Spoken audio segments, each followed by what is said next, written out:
नमस्कार, आप देख रहे हैं आंचलिक खबरें। चलिए शुरुआत करते हैं इस वक्त की 50 बड़ी खबरों। एयर इंडिया की इमरजेंसी लैंडिंग। ब्रिटेन के बर्मिंघम में अमृतसर से आ रही एयर इंडिया के बोइंग ड्रीमलाइनर विमान की आपातकालीन लैंडिंग कराई गई। गुजरात भाजपा अध्यक्ष नियुक्त केंद्रीय गृह मंत्री अमित शाह के करीबी जगदीश विश्वकर्मा को गुजरात भाजपा का नया अध्यक्ष नियुक्त किया गया। केंद्र सरकार ने 2 साल से कम उम्र के बच्चों को कफ सिरप न देने की दी चेतावनी। 2 राज्यों में मौतों के बाद लिया गया फैसला। वयोवृद्ध पत्रकार और स्तंभकार TJS जॉर्ज का 97 वर्ष की आयु में निधन हो गया। पत्रकारिता जगत ने दी श्रद्धांजलि।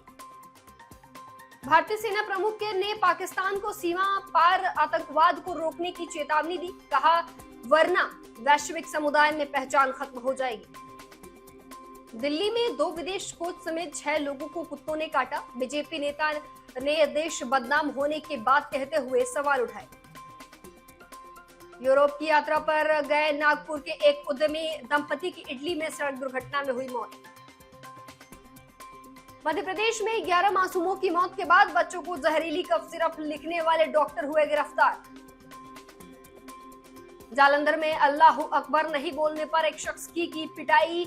मामला आया सामने। हिंदू संगठनों ने गिरफ्तारी की मांग।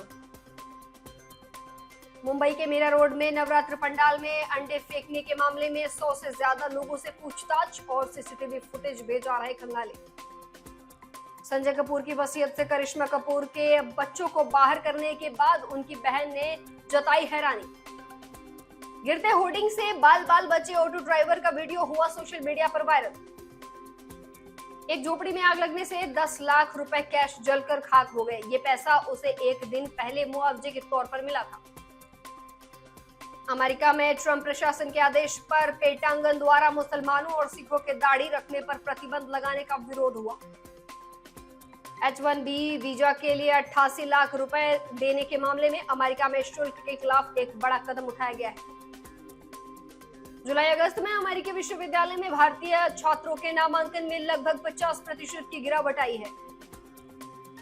वहीं ब्रिटिश प्रधानमंत्री मुंबई दौरे से पहले भारत और यूक्रेन ने क्वांटम कंप्यूटिंग पर एक बड़ा समझौता किया है। मुख्यमंत्री नीतीश कुमार आज सकरा आएंगे और स्टॉलों का निरीक्षण करने के बाद अन्य कार्यक्रमों में होंगे शामिल। झारखंड के पलामू में एक महिला की संदिग्ध मौत हुई है। मायके वालों ने हत्या का आरोप लगाया है। हापुड़ में नॉनवेज की दुकानों पर विभाग ने छापेमारी की, जिससे कारोबारियों में हड़कंप मच गया है। जम्मू और कश्मीर पुलिस ने पुलवामा में बड़ी कार्रवाई करते हुए 345 किलोग्राम से अधिक अवैध नशीला पदार्थ किया नष्ट। खबर है क्रिकेट जगत से। रोहित शर्मा के बाद सूर्य कुमार यादव से कप्तानी छीनने की चर्चा। चीफ सेलेक्टर के जवाब से खलबली मच गई है। कई बड़ी ऑटोमोबाइल कंपनियों ने अपने नए इलेक्ट्रॉनिक वाहनों की लॉन्चिंग ऑटो एक्सपो में करने की कर ली तैयारी।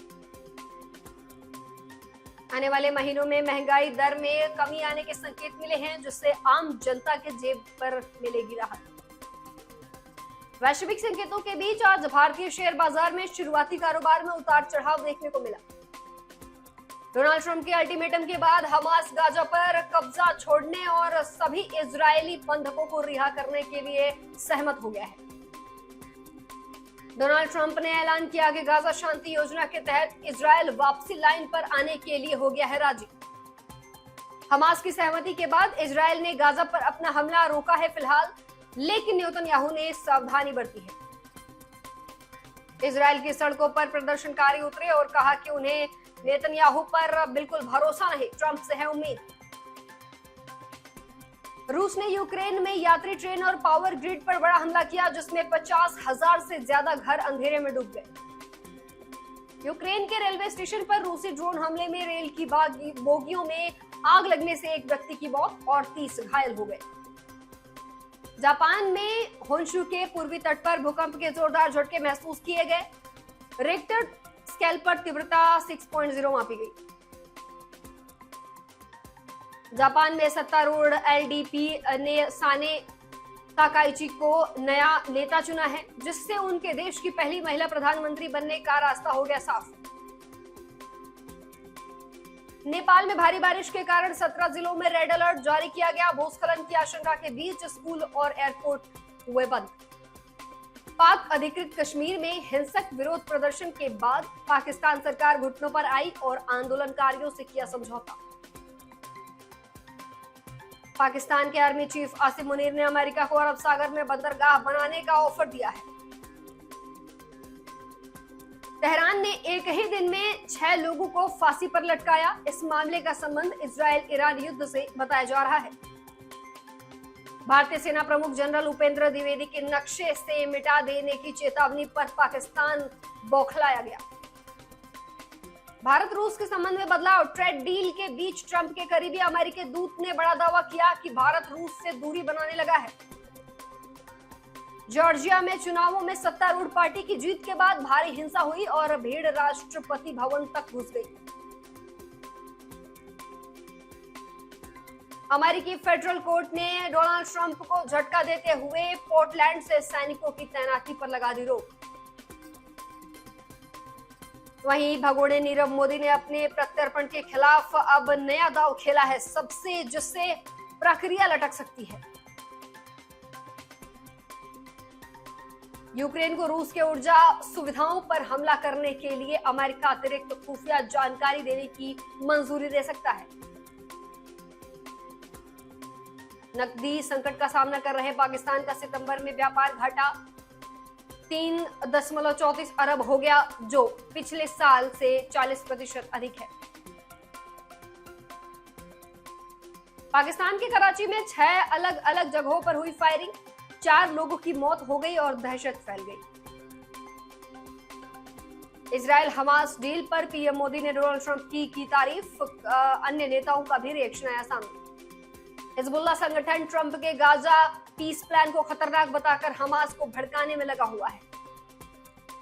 सिंगापुर के होटलों में यौन कर्मियों को लूटने के आरोप में 2 भारतीयों को जेल की सजा सुनाई गई। सऊदी पाक रक्षा सौदे पर इशाक डार ने कहा कि अगर और देश जुड़े तो यह इस्लामी नाटो बन जाएगा। ग्रीन पीस ने जलवायु परिवर्तन को लेकर एक नई रिपोर्ट जारी की, जिसमें भारत के कई शहरों पर खतरे की आशंका जताई गई।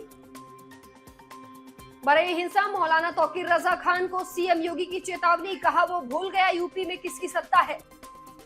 फिलहाल टॉप 50 खबरों में बस इतना है। जुड़े रहिए हमारे साथ, देखते रहिए आंचलिक खबरें। मैं नेहा, नमस्कार।